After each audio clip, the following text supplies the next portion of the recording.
قرآن کریم کہتا ہے سیرو فی الارض، زمین میں چلو پھرو، فانظروا کیف کان عاقبۃ الذین من قبلہم، وہاں دیکھو کہ پہلے جو لوگ گزرے ہیں ان کا انجام کس طرح ہوا، جن قوموں کے اوپر اللہ بچائے عذاب نازل ہوا۔ تو ان جگہوں پر اگر دیکھے آدمی اور دیکھ کر عبرت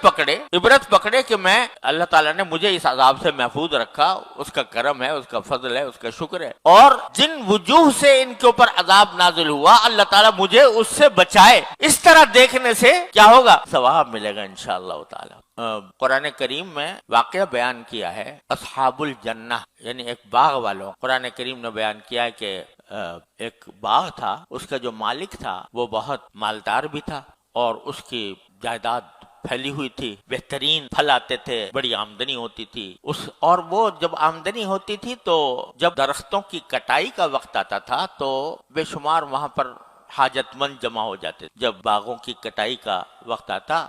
تو لوگوں کو پتا تھا کہ یہ بڑا غریبوں کا ہمدرد ہے، تو لوگ جمع ہو جایا کرتے وہاں، تو یہ ان سب کو نوازتا تھا، ہر ایک کو پھل دیتا تھا، ہر ایک کو کی مدد کرتا تھا۔ اس کا انتقال ہو گیا تو جو اس کی اولاد تھی وہ رسا تھے، ان کے دماغ میں الٹی بات آئی کہ ہمارا باپ تو بڑا بیوقوف تھا اور اس نے ان ساری اپنی جو ساری پیداوار ہوتی تھی وہ سب فقیروں میں تقسیم کر دیتا تھا اور اپنے پاس بہت کم رکھتا تھا۔ اب ہم اس بیوقوفی سے، اس حماقت سے نکلنا چاہتے ہیں، لہٰذا انہوں نے کہا اب ہم کسی اور کو نہیں دیں گے، جتنی بھی پیداوار ہے وہ ہم خود رکھیں گے، مالدار بنیں گے، دولت مند بنیں گے، دنیا کے امیروں میں شمار ہوگا۔ چنانچہ طے یہ کیا کہ جب کٹائی کا جب بالکل پھل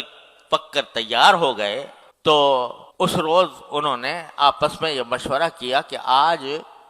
ایسا کرو کہ لا يدخلنها اليوم علیکم مسکین، آج کوئی مسکین داخل نہ ہو ہمارے باغ میں،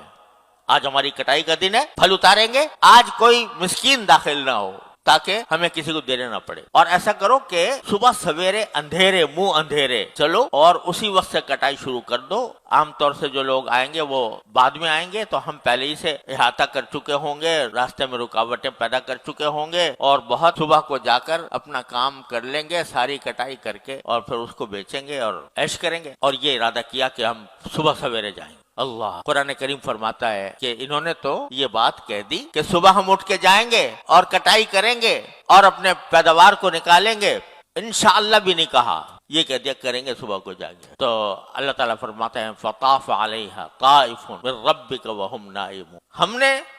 رات میں ان کے اوپر ایک عذاب ایسا بھیجا جو پورے باغ کے اوپر چکر لگا گیا۔ صبح اٹھ کے جب یہ لوگ روانہ ہوئے اپنے باغ کی طرف تو باغ ہی نظر نہیں آتا، تو انہوں نے کہا کہ بھئی باغ تو نظر آ نہیں رہا، ہمارا جگہ تو یہی ہے، باغ کہاں گیا؟ تو کسی نے کہا جی تمہیں راستہ بھول گئے، ہم راستہ بھٹک گئے ہیں، باغ کہیں اور ہے، ہم کہیں اور دیکھ رہے ہیں۔ لیکن بعد میں انہوں نے کہا کہ نہیں یہ جگہ بھی وہی ہے اور باغ بھی وہی ہے، لیکن پورا باغ تباہ ہو چکا تھا۔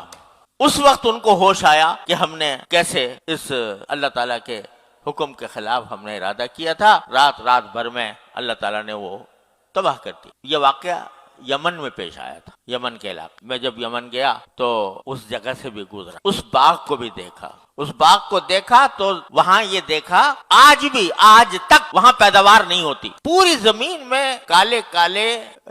پتھر، اس طرح نوکیلے پتھر کھڑے ہوئے ہیں، اس پہ چلنا بھی دشوار ہے، وہ ایسے پتھر کھڑے ہوئے، اور آج تک وہ باغ آباد نہیں ہو سکا۔ تو اب آدمی اگر ایسی جگہوں پر عبرت کے لیے دیکھے کہ اللہ تبارک و تعالی نے کس طرح یہاں پر اپنی قدرت سے ایسے لوگوں کو ہلاک کیا، اور کس وجہ سے ہلاک کیا، بخل کی وجہ سے، کنجوسی کی وجہ سے، تو یہ عبرت کی نگاہ سے دیکھنا یہ بھی